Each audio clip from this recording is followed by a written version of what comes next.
శ్రీ గురుభ్యో నమః. శ్రీ మహాగణపతే నమః. ధనుసు రాశి వారికి ఎలా ఉందనే చూద్దాం. ధనుసు రాశి వారికి మనం గమనించినట్లయితే ఈ రాశి వారికి ఈ యొక్క నెలలో అనుకూలమైనటువంటి ఫలితాలుగా గోచరిస్తున్నది.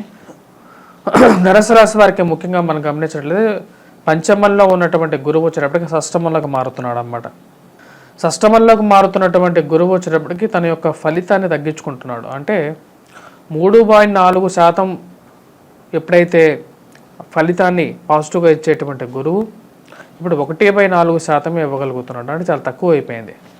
తన యొక్క బలం అనేది తగ్గిందన్నమాట. షష్టమంలోకి పోతున్నటువంటి గురువు యోగ్యాన్ని తగ్గబోతున్నది. అదేవిధంగా పంచమంలోకి వచ్చేటప్పటికి రవి, శుక్రుడు ఉన్నాడు, బుధుడు కూడా ఉన్నాడు అన్నమాట. అదేవిధంగా మనం గమనించినట్లయితే ఈ రాశి వారికి ఈ యొక్క నెలలో ప్రథమార్థం కన్నా ద్వితీయార్థంలో ఎక్కువగా అనుకూలమైనటువంటి ఫలితాలు గోచరిస్తూ ఉన్నాయన్నమాట. ప్రథమార్థంలో మనం గమనించినట్లయితే బుధుడు, శుక్రుడు కలిసి పంచమంలో సంచారం చేస్తున్నాడు. రవితో పాటు రవి మూల త్రికోణ స్థానంలో ఉన్నాడు. తద్వారా వచ్చినప్పటికీ వృత్తిపరంగా వ్యాపార పరంగా కూడా కొన్ని చికాకులు అనేది ఏర్పడుతూ ఉంటాయి. సెల్ఫ్ డ్రైవింగ్ విషయంలో ఆరోగ్యపరంగా కూడా కొంచెం జాగ్రత్తలు అనేవి తీసుకోవాలి రాశివారు. ఎందుకంటే చతుర్థంలో వచ్చినప్పటికీ రాహుగ్రహ సంచారం జరుగుతున్నది. పంచమంలో వచ్చినప్పటికీ ఈ యొక్క రాశి వారికి శుక్రుడు, బుధుడు, రవి కలిసి ఉన్నారు. అంటే వ్యాపారంలో ఇన్వెస్ట్మెంట్స్ అనేది లాభించే విధంగా ఉంటుంది. రాశి వారికి వచ్చినటువంటి డబ్బు అనేది అదేవిధంగా ఖర్చు కూడా అవుతుంటుంది. చతుర్థంలో వచ్చేటప్పటికి కుజగ్రహ సంచారం జరుగుతున్నప్పుడు సెల్ఫ్ డ్రైవింగ్ విషయంలో జాగ్రత్త అనేది అవసరం. తల్లిగారి ఆరోగ్య సంబంధితమైన విషయాల్లో కానీ దొంగ మాటలను నమ్మి ఇన్వెస్ట్మెంట్స్ చేయకుండా ఉండటం అనేది ముఖ్యమైనటువంటి సూచన. ఎవరో చెప్తారు, ఏదో చెప్తారు అని చెప్పి ఆకాశంలో మేడలు కట్టేటువంటి వారి మాటలను నమ్మకండి అనేది ధనుసు రాశి వారికి ఒక సలహా అన్నమాట. ఈ రాశి వారికి వచ్చినప్పటికీ మానసికమైనటువంటి బాధలు అప్పుడప్పుడు కలుగుతున్నప్పటికీ శని యొక్క బలం అనేది వీరిని నడిపిస్తుంది. శని తృతీయంలో అనుకూలమైనటువంటి స్థానంలో ఈ రాశి వారికి ఉన్నాడు. కుంభంలో సంచారం చేస్తున్నటువంటి శని వచ్చేటప్పటికి ధనుసు రాశి వారికి అనుకూలమైనటువంటి ఫలితాలు ఇవ్వగలుగుతాడు. ముఖ్యంగా మీరు ఈ రాశివారు చేస్తున్నటువంటి పనులు ఏవైతే ఉన్నాయో వాటి మీద ధైర్యంతో వీరు చేసేటువంటి పనుల్లో ఆ దేవుడి మీదే భారం వేసి కొన్ని విషయాలను ముందుకు నడపడం అనేది జరుగుతుంది. దానికి ముఖ్య కారణం వచ్చేటప్పటికి తృతీయంలో ఉన్నటువంటి శని మూల త్రికోణ స్థానంలో ఉన్నప్పుడు ధనుసు రాశి వారికి అత్యంత యోగ్యాన్ని ఇవ్వగలుగుతాడు. పంచమంలో సంచారం చేస్తున్నటువంటి గురువు షష్టమంలోకి మే 1వ తారీఖున మారబోతున్నాడు. షష్టమంలోకి గురువు ఎప్పుడైతే మారుతాడో ఆరోగ్యపరంగా కొద్దిగా క్షీణత అనేది ఎక్కువగా ఉంటుంది, అలసిపోవటం అనేది ఎక్కువగా ఉంటుంది అన్నమాట. కాబట్టి ఆ విషయంలో జాగ్రత్తగా ఉండాలి. విద్యార్థులు బాగా కష్టపడి చదవడం అనేది స్టార్ట్ చేయాలి. ఎందుకంటే గత సంవత్సరాల్లో గురువు అనుకూలమైనటువంటి స్థానాల్లో పంచమంలో సంచారం జరిగింది. కానీ ఈ సంవత్సరం అలా లేదు ఈ రాశి వారికి. ఎందుకంటే గురువు యొక్క మార్పు అనేది ఆల్రెడీ స్టార్ట్ అయిపోయింది మే 1వ తారీఖు నుంచి. కాబట్టి ఆ యొక్క విషయంలో తగు జాగ్రత్తలు తీసుకోవాలి. గురువు యొక్క బలాన్ని పెంపొందించుకోవడానికి ఎక్కువగా ప్రయత్నం చేయాలి. ధనక్షయ కారకుడైనటువంటి కుజుడు చతుర్థంలో, పంచమంలో రవి ఉన్నాడు. స్పెక్యులేషన్స్లో ఇన్వెస్ట్మెంట్స్, స్టాక్ మార్కెట్లో ఇన్వెస్ట్మెంట్స్, ల్యాండ్లో ఇన్వెస్ట్మెంట్స్ పెట్టేటప్పుడు 1-2 సార్లు ఆలోచించి పెట్టండి. కోపాన్ని తగ్గించుకోండి. మీ యొక్క కోపమే మీకు ఒకసారి శత్రువుగా కూడా మారుతుంటుంది. ఆ యొక్క విషయంలో అయితే జాగ్రత్త అనేది అవసరం. మరి అదేవిధంగా స్నేహితులు, బంధువులతో చిన్న మాటలకి మీ యొక్క కోపాన్ని తగ్గించుకొని కంట్రోల్లో ఉన్నట్లయితే అనుకూలమైనటువంటి ఫలితాలు పొందగలుగుతారు. భారీ ఇన్వెస్ట్మెంట్స్కి వెళ్ళొద్దు. ఎందుకంటే సమయం అనుకూలంగా లేనప్పుడు జాగ్రత్త అనేది చాలా ముఖ్యం. తెలియవల్ల వాడు ఎప్పుడైనా ఎలా చేస్తాడంటే సమయాన్ని బట్టేసేసి తన యొక్క గ్రహగతులను అనుసరించి ఇన్వెస్ట్మెంట్స్ పరంగాను మరి అదేవిధంగా పెద్ద నిర్ణయాలు తీసుకునేటప్పుడు ఒక టెలిస్కోపిక్గా తీసుకుంటారన్నమాట. అంటే ఏంటంటే దూరదృష్టితో తీసుకుంటారు. మన పూర్వీకులు మనకు దూరదృష్టిగా ఇవ్వగలిగింది జ్యోతిష్య విద్యనే అన్నమాట. జ్యోతిష్య విద్యలో మనం ఎటువంటి నిర్ణయాలు తీసుకోవాలి, పెద్ద వ్యాపారాల్లో ఇన్వెస్ట్మెంట్స్ పెట్టచ్చా లేదా అనేది మన యొక్క జాతక రీత్యా, గోచార రీత్యా తీసుకున్న తర్వాత ముందుకు వెళ్ళటం అనేది జరుగుతుంది అన్నమాట. ఈ రాశి వారికి గత సంవత్సరంలో ఉన్నట్టుగా ఈ సంవత్సరం లేదు. కాబట్టి భారీ ఇన్వెస్ట్మెంట్స్ పెట్టేటప్పుడు మటుకు జాగ్రత్తగా ఉండండి. ఆ యొక్క విషయంలో జాగ్రత్తలు తీసుకొని ముందుకు వెళ్ళినట్లయితే ఈ యొక్క ధనుసు రాశి వారికి అనుకూలమైనటువంటి ఫలితాలు పొందగలుగుతారు. అదేవిధంగా విద్యార్థులు ముఖ్యంగా చెప్పాలంటే విద్యార్థులకు సమయం అనేది చాలా తక్కువగా ఉంటుంది. గురుగ్రహ అనుకూలత లేకపోయినప్పటికీ కూడా వారి సంవత్సరంలో వాళ్ళ యొక్క ఇది కంప్లీట్ చేయాల్సినటువంటి పరిస్థితి అనేది ఎక్కువగా ఉంటుంది.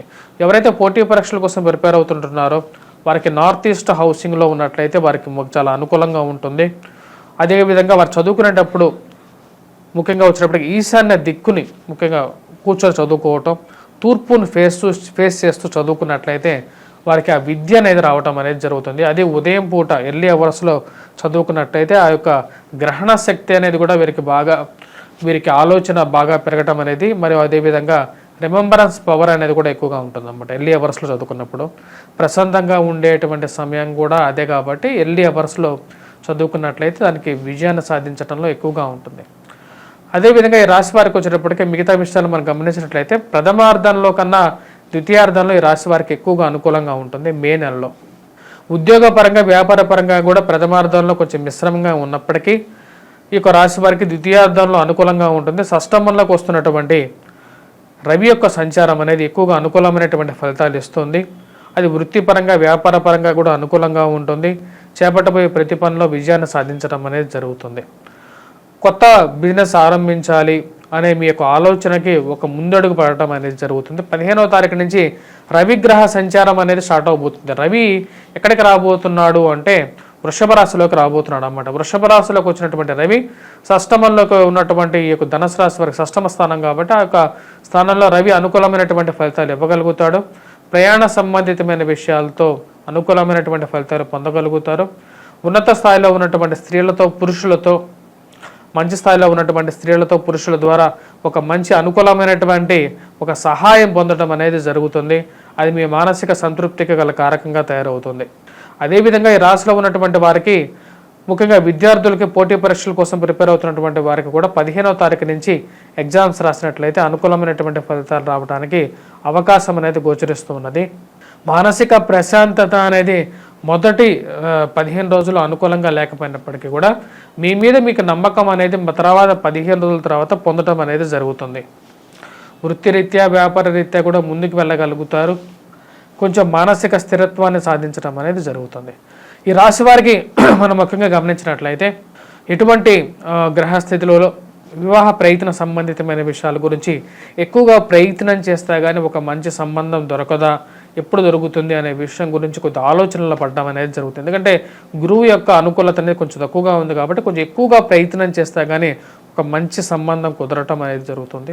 గృహవాహన కొనుగోలు సంబంధితమైన విషయాల్లో కానీ ల్యాండ్ రిలేటెడ్ ఇన్వెస్ట్మెంట్స్లో కానీ ఇప్పుడు టైం అంతగా బాగలేదు కాబట్టి ఇన్వెస్ట్మెంట్ చేసేటప్పుడు డాక్యుమెంట్స్ని 1-2 సార్లు చెక్ చేసుకున్న తర్వాతే ఇన్వెస్ట్మెంట్స్ చేయండి. గొలుసు కొట్టు విధానాల్లోనూ చీటీ పాటల్లోనూ మీ యొక్క కష్టార్జితాన్ని ఇన్వెస్ట్మెంట్ చేయొద్దు. చేసే ముందు 1-2 సార్లు చెక్ చేసుకున్న తర్వాతే ముందుకు వెళ్ళండి. ఆ ఇన్వెస్ట్మెంట్స్ గురించి ముందుకు వెళ్తే కొంచెం అనుకూలమైనటువంటి ఫలితం అనేది ఎక్కువగా ఉంటుంది. మానసిక ప్రశాంతత కోసం ఈ రాశి వారు చేసుకోవలసినటువంటి పరిహారాల్లో చతుర్థంలో ఉన్నటువంటి రాహువు కుజుడు ఇద్దరు అనుకూలంగా లేరు కాబట్టి సుబ్రహ్మణ్యేశ్వర స్వామి ఆరాధన, దుర్గాదేవి ఆరాధన చేసుకోండి.